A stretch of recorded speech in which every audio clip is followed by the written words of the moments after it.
శ్రీమాత్రే నమ. జై గురు దత్తాత్రేయ నమ. ఈ వీడియోలో మనం కన్యారాశి వారికి యోగించే దశలు ఏమిటి అన్నది పరిశీలిద్దాం.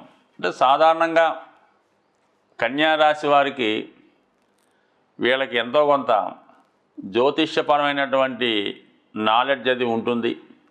ఎక్కువగా ఈ శాస్త్రాన్ని ఫాలో అవ్వడం కూడా కన్యారాశి వారికి ఒక ఇంట్రెస్ట్గా కలిగి ఉంటారు. ఇది కేవలం జ్యోతిష్ శాస్త్రమే కాకుండా వైద్య రంగంలో, అలాగే ఏదైనా ఒక మ్యూజిక్, సంగీతం, శాస్త్రం ఏదో దాంట్లో ప్రావీణ్యం ఉంటుంది. దీనికి కారణం ఏంటంటే ఈ కన్యా రాశిలో బుధుడు ఉచ్చస్థితిలో ఉంటూ బుధ మహాదశ వీళ్ళకి ఇంచుమించుగా చదువుకున్న టైంలో వచ్చినా తర్వాత వచ్చినా కూడా పర్లేదు. ఈ బుధ మహాదశ 17 సంవత్సరాలు కన్యారాశి వారికి అటు చదువు, జ్ఞానం, విజ్ఞానం, అలాగే వ్యాపారపరమైనటువంటి తెలివితేటలు, జీవితంలో ఏ విధంగా బతకాలి అన్నది, అంటే లౌక్యం చెప్తూ ఉంటుంది, కర్నింగ్ చెప్తూ ఉంటుంది, అభివృద్ధిని చెప్తూ ఉంటుంది. అంటే ఎక్కువగా ఈ కన్యా లగ్నం వారు ఎదటి వారిని బాగా నమ్మి మోసపోవడం జరుగుతూ ఉంటుంది. అది భర్త వల్ల అవ్వచ్చు, భార్య వల్ల అవ్వచ్చు, పిల్లల వల్ల కూడా కావచ్చు. కొన్ని సందర్భాల్లో తల్లిదండ్రుల వల్ల కూడా ఈ కన్యా లగ్నం వారు నష్టపోవడం అనొచ్చు, మోసపోవడం అనొచ్చు, మొత్తం మీద జరుగుతూ ఉంటుంది. సో అందువల్ల ఏంటంటే వీళ్ళు ఒకరి చేతిలో మోసపోయిన తర్వాత ఇంకొకరిని ఏదో విధంగా తిరిగి పోగొట్టుకున్నది సంపాదించడానికి ఈ విధంగా కూడా కొంతమంది అటువంటి లిటిగేషన్లు చేస్తూ ఉంటారు. బట్ ఏదైనా మంచి నాలెడ్జ్ వీళ్ళకి బుధ మహాదశలో రావడం జరుగుతుంది. అంటే బుధుడు ఈ రాశి వారికి అటు రాశ్యాధిపతి, లగ్నాధిపతి, దశమాధిపతి, అంటే వృత్తి నిర్ణయం కూడా అదే టైంలో జరుగుతుంది. కాబట్టి ఏదైనా ఈ కన్యా రాశి వారికి బుధ మహాదశ ఎంత తొందరగా వస్తే జీవితంలో అంత తొందరగా వీళ్ళు సెటిల్ అవ్వడం జరుగుతుంది. ఎలా బతకాలి అన్నది ఈ దశలో వీళ్ళు నేర్చుకోవడం జరుగుతూ ఉంటుంది. ఇక దాని తర్వాత శుక్రమహాదశ. ఈ శుక్రమహాదశ వీళ్ళకి ఇంచుమించుగా 20 సంవత్సరాలు ఉంటుంది. ఎవరికైనా 20 ఉంటుంది. వీళ్ళకి ఏంటంటే ధన భాగ్యాధిపతిగా ఒక కుటుంబాన్ని, ఒక బ్యాంకు బ్యాలెన్స్ని, వివాహ జీవితాన్ని, అంటే భార్య లేదా భర్త రావడం, వివాహం, సంతానం, ఎందుకంటే భాగ్యస్థానం కూడా అక్కడ ఉంది కాబట్టి జీవితంలో స్థిరపడడం జరుగుతూ ఉంటుంది. అదృష్టవశాత్తు ఈ కన్యా లగ్నం వారు బుధ మహాదశలో జన్మిస్తే మరి 17 సంవత్సరాలు, దాని తర్వాత కొద్దిగా ఒక 7 సంవత్సరాలు కేతు మహాదశ వచ్చి దాని తర్వాత వచ్చే శుక్ర మహాదశ 20 సంవత్సరాలు జీవితంలో చాలా సౌకర్యాలు అనిపిస్తాయి. అంటే కుటుంబం బాగుంటుంది, ధన సేవింగ్స్ ఉంటాయి, సువర్ణం, బంగారం, అలాగే వివాహం. అదే కాకుండా కుటుంబంలో మిగతా వారికి కూడా అదృష్టయోగం జరుగుతూ ఉంటుంది. అంటే ఏదైనా ఒక కుటుంబంలో ఒకరికి శుక్ర మహాదశ జరుగుతుంది అనుకుందాం, మిగతా వారికి కూడా ఇంచుమించుగా భార్య, భర్త, పిల్లలందరికీ కూడా ఈ శుక్ర మహాదశ నడుస్తూ ఉంటుంది. అదే శని మహాదశ నడుస్తుంది అనుకోండి, కుటుంబంలో అందరికీ కూడా ఒకటికి ఏలినాటి శని, ఒకటికి అష్టమ శని, ఒకటి శని మహాదశ, ఇంకోటి శని అంతర్దశ, ఈ విధంగా అందరికీ రావడం వల్ల ఒకరి మీద ఒకరి ప్రభావం చూసి చాలా ఇబ్బంది పడుతూ ఉంటారు. అదే శుక్ర మహాదశ అందరికీ ఇంచుమించుగా అటు ఇటుగా రావడం వల్ల మరి వాళ్ళ ఇంట్లో ఒక విధంగా వేస్టేజ్ ఎక్కువ అవుతూ ఉంటుంది. నెలకి 4 జతలు బట్టలు కొంటుంటారు, 2 జతలు చెప్పులు కొంటుంటారు, 6 నెలలకు కొత్త వాహనం కొంటారు. ఈ విధంగా అనేక ఆధునిక సౌకర్యాలు, అటు ఫ్యాన్ ఉంటుంది, అటు ఏసీ ఉంటుంది, అటు కూలర్ ఉంటుంది, ఈ 3 ఎట్ ఏ టైం వాడుతుంటారు. అంత విధంగా వాళ్ళు వైభోగాన్ని అనుభవిస్తూ ఉంటారు శుక్ర మహాదశలో. దాని తర్వాత శని మహాదశ. జీవితంలో కన్యా లగ్నం వారికి శని మహాదశ అనుభవపూర్వకంగా, ప్రాక్టికల్గా జీవితంలో నిలబెడుతూ ఉంటుంది. అప్పుడు దాకా ఏదో హ్యాపీగా సంతోషంగా గడుపుతున్నవాడు శని మహాదశ రాగాన ఒక జర్క్ ఇస్తుంది అన్నమాట.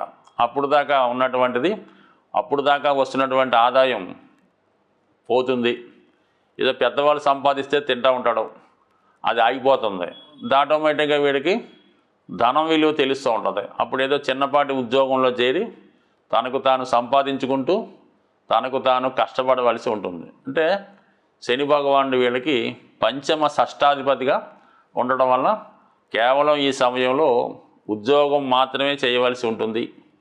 ఉద్యోగం ద్వారా కుటుంబాన్ని పోషించుకోవాల్సి ఉంటుంది. అది ఇతను కష్టపడుతూ ఇతరుల్ని పైకి తీసుకురావడం జరుగుతూ ఉంటుంది.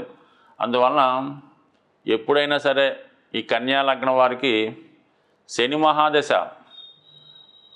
తొందరగా వస్తే వీళ్ళు తొందరగా సెటిల్ అవ్వడం జరుగుతుంది. దాని తర్వాత వచ్చే మహాదశలు వీళ్ళకి, అంటే శని మహాదశ ఈ 19 సంవత్సరాలు అయిపోయింది అనుకుంటాం, ఇమీడియట్గా వచ్చే బుధ మహాదశ మరి కన్యారాశి వారికి లగ్నాధిపతిగా 17 సంవత్సరాలు బ్రహ్మాండమైన లైఫ్ ఇచ్చేస్తుంది. దాని తర్వాత వచ్చే కేతు 7 సంవత్సరాల మధ్యలో కొద్దిగా ఇంటర్వెల్ ఇచ్చినా మళ్ళా వచ్చే 20 సంవత్సరాలు జీవితాంతం, ఇంకా మొత్తం 37 సంవత్సరాలు మరి వాళ్ళ యొక్క ఎంత గొప్పగా ఉంటుందో అది వాళ్ళు అనుభవించిన వాళ్ళు తెలుస్తూ ఉంటుంది. బట్ ఏదైనా అల్ప సంతోషులు మాట, చిన్నదానికే బాగా సంతోషించే జాతకులు కన్యారాశి వారు. ఎక్కువగా వీళ్ళకి సినిమా పరిశ్రమ, చార్టెడ్ అకౌంటెంట్సు, న్యాయశాఖ, విద్యాశాఖల్లో బాగా రాణించగలుగుతున్నారు. బుధ మహాదశ జరుగుతున్నప్పుడు ఈ కన్యా లగ్నం వారు విద్యకు సంబంధించినటువంటి, అంటే వ్యాపారం అనకూడదు కానీ ఏదైనా స్కూలో, పాఠశాలలో, కాలేజీ పెట్టుకుంటే బ్రహ్మాండంగా దానికి పేరు వస్తుంది.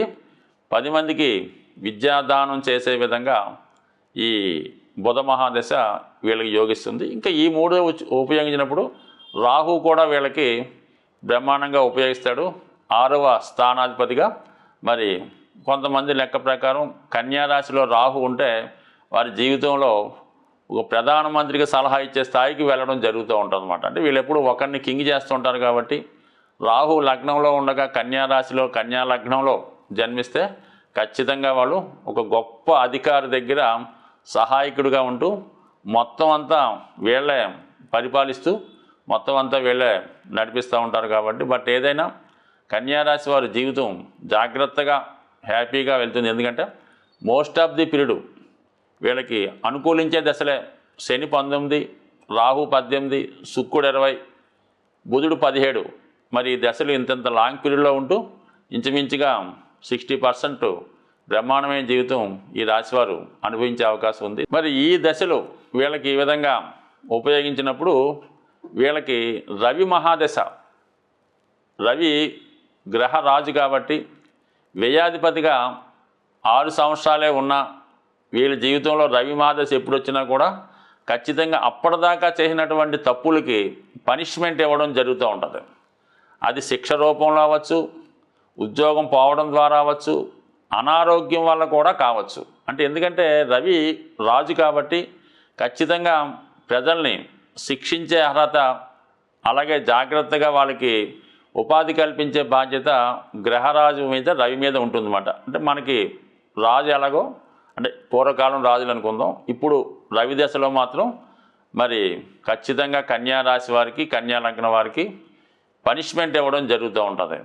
దాని తర్వాత మరి కుజుడు, ఈ రాశి వారికి అత్యంత పాపగ్రహం కుజగ్రహం, తృతీయ అష్టమాధిపతిగా చాలా వరకు కన్యా లగ్నం వారికి జీవితంలో ఒకసారైనా వాళ్ళకి యాక్సిడెంట్ లాంటిది, అంటే ఆడుకున్నప్పుడు, సైకిల్ తొక్కినప్పుడు, వెహికల్ మీద వెళ్ళినప్పుడు ఎక్కువగా చేతికి ఫ్రాక్చర్ అవ్వడం కానీ, లెగ్కి, కాలుకి ఫ్రాక్చర్ అవ్వడం కానీ జరుగుతూ ఉంటుంది.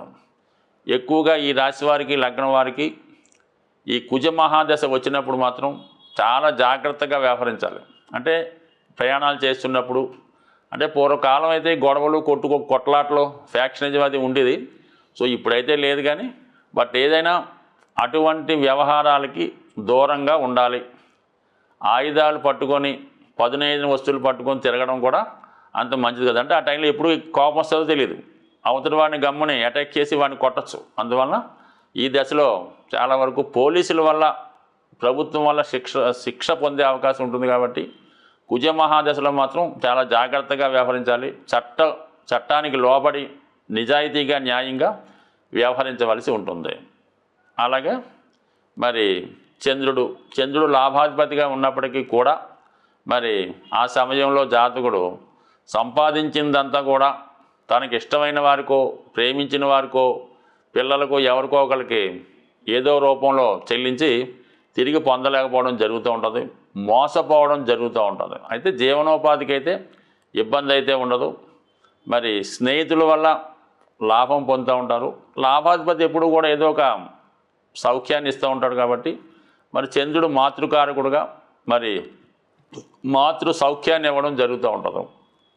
సో ఇంకా గురువు బాధకుడుగా సప్తమ చతుర్థాధిపతిగా కొంతవరకు పెద్దగా ఇబ్బంది పెట్టడం అన్నది నా అనుభవంలో చూడలేదు. కానీ వివాహ జీవితంలో మాత్రం కొద్దిపాటి ఇబ్బందులు గురువు యొక్క దశలో జరిగే అవకాశం ఉంటుంది. బట్ ఏదైనా కన్యారాశి వారికి యోగించే దశలు ఇంకా యోగించాలంటే నిరంతరం విష్ణు సహస్రనామ పారాయణ, విష్ణుమూర్తి రూపంలో ఉన్నటువంటి వెంకటేశ్వర స్వామి ఆలయ దర్శనం, గోవిందనామాలు చదువుకోవడం, విఘ్నేశ్వరుని పూజించుకోవడం వల్ల కన్యారాశి వారు చాలా అదృష్టవంతులుగా మారే అవకాశం ఉంటుంది. స్వస్తి.